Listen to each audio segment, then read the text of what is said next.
the syndicalist myth of the general strike suddenly becomes a reality. Paris has again become the center for European revolt.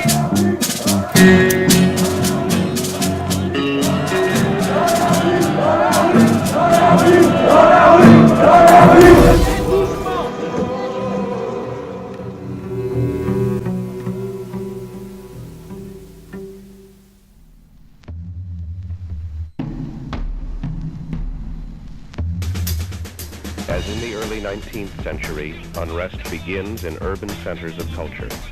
A majority begin to desire a radical change in the university. A minority begin to agitate for a radical change in society. Against the war in Vietnam. Regular academic functions cease. Revolutionary government, its student Soviet, founded on continuous discussions. 30,000 students from the Sorbonne. The police are called in, arrest some students, and occupy the Sorbonne for the first time in its history. From the university, the confrontation spreads outward to other areas of French society. Hundreds of thousands of workers join the students in an act of public defiance. Wildcat occupations of factories, businesses, even government offices spread throughout France. A modern industrial state grinds unbelievably to a halt. France, a nation of strikes, a country paralyzed across its length and breadth. By May 22nd, without central coordination, there are 10 million workers on strike.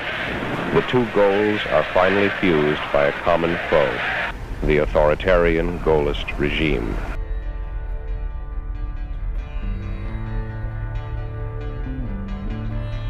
On May 9th, the militant left rallies in its traditional meeting hall, La Mutualité.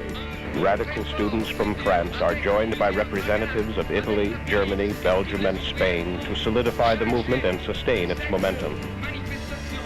Speaker follows speaker denouncing capitalism, imperialism, bourgeois nationalism, and bourgeois culture, with the traditional entree of Parisian revolutionary cuisine. No one knows quite what to do, but everyone has a suggestion. By mid-May, it is clear that the Gaullist regime can be successfully defied. The demonstration expresses contempt or indifference toward the Gaullist regime, contempt for its paternalism, contempt for its agents, indifference to its cherished icons, indifference even to the symbols of the nation created by the revolutionary and Napoleonic eras.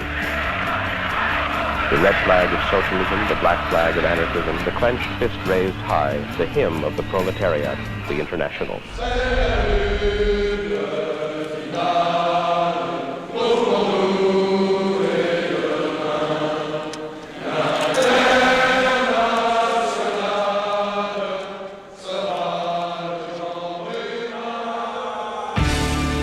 Defying a governmental ban on all demonstrations and bypassing communist leadership, over 35,000 workers and students gather. For the first time, the participants seem convinced that revolution is actually possible.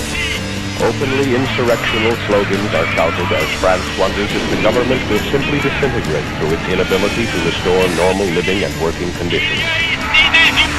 A police station in the Latin Quarter is burned, the most widespread and violent confrontation of the month. Quickly, the situation reverted to ugly street warfare, with riot police giving no quarter and getting none in return.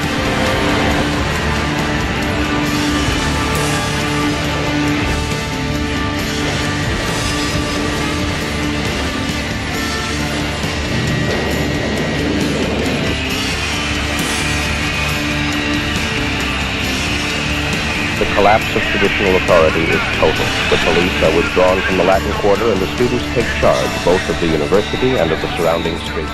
The demonstrators reject traditional political processes as a farce, chanting, "Voting is whoring, election is prostitution." The Chamber of Deputies is dubbed the Chamber of Sellouts.